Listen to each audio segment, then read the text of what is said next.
Kali ini kami akan menjelaskan tentang generator listrik flux aksial berbasis magnet berperingkat bandit NdFeB. Kali ini kami mengerjakan tugas besar mata kuliah Fisika Material.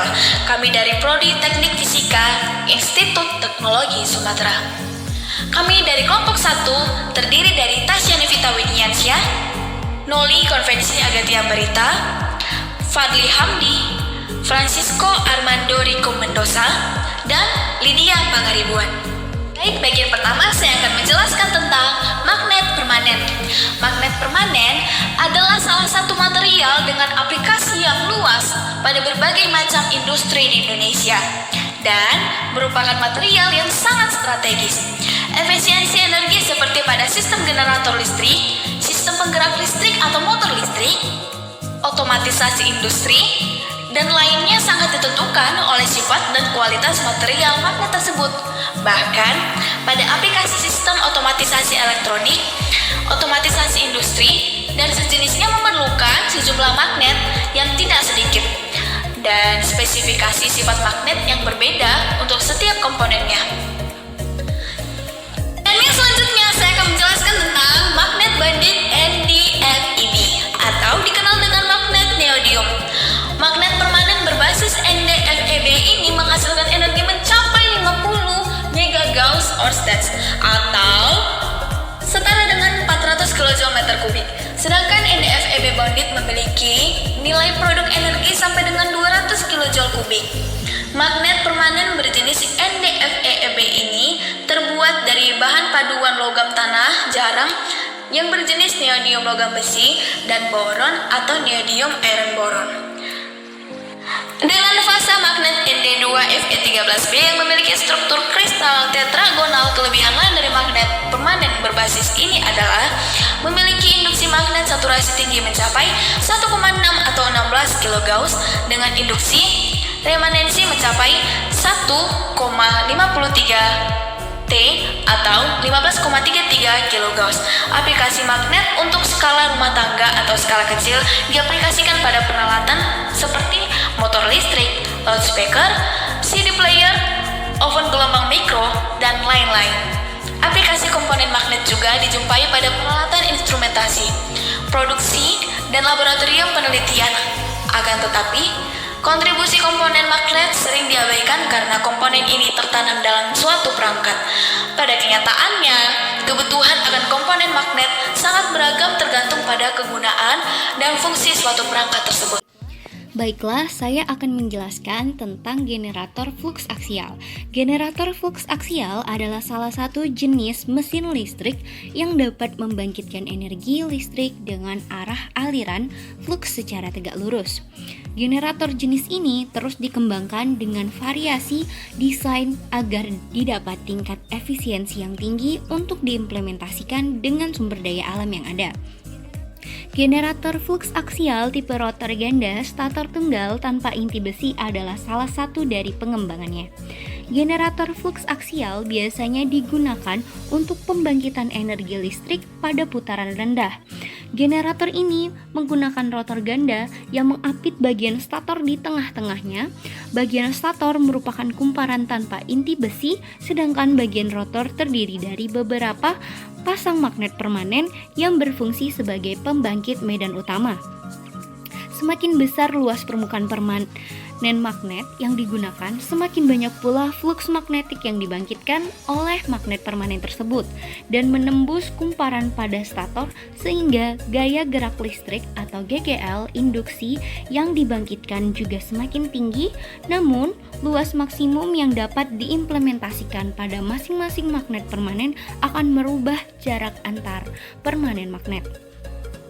Rotor merupakan bagian generator yang berputar. Rotor generator magnet permanen tersusun dari sejumlah magnet permanen sebagai penghasil medan magnet yang diperlukan dalam pembangkitan tenaga generator.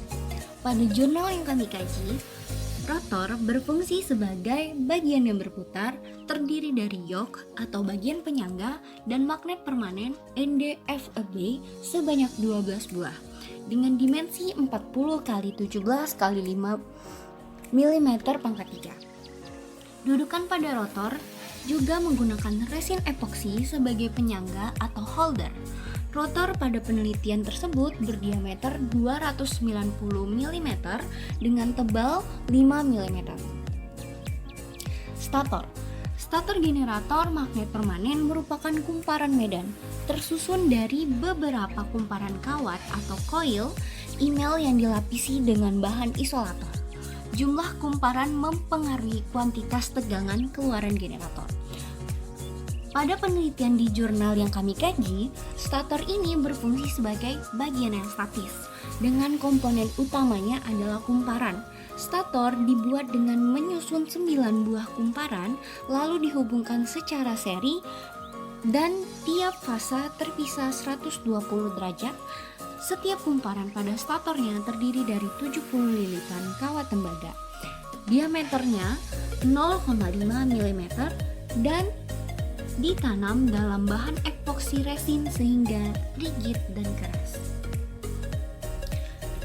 Hasil dari jurnal yang kami kaji adalah rancang bangun generator listrik flux aksial berbasis magnet permanen NdFeB telah berhasil dibuat.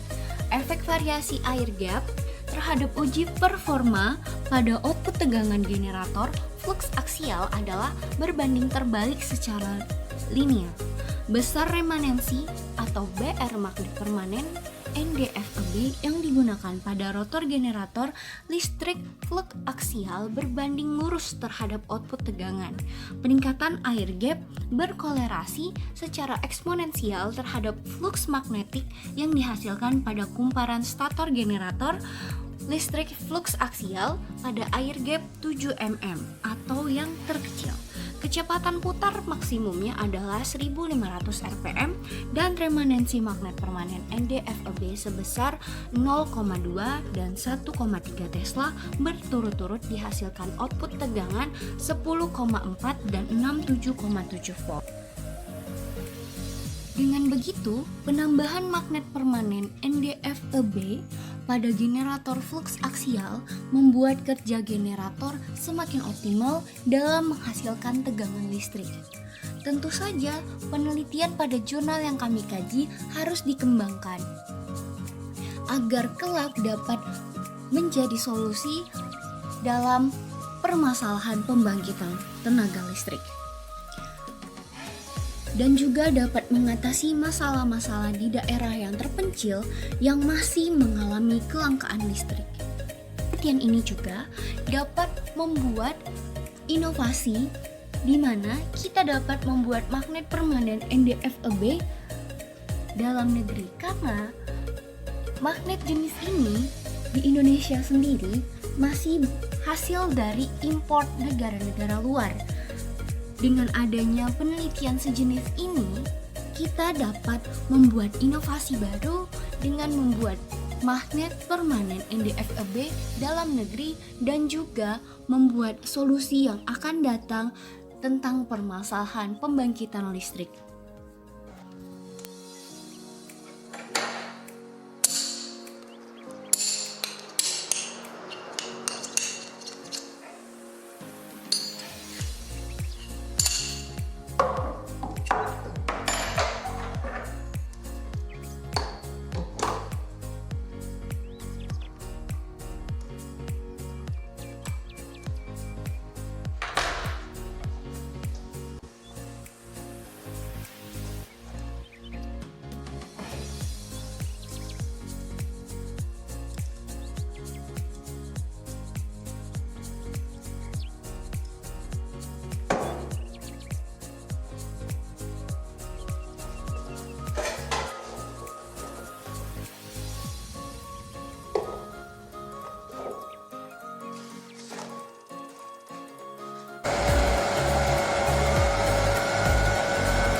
hasil presentasi dari kelompok kami.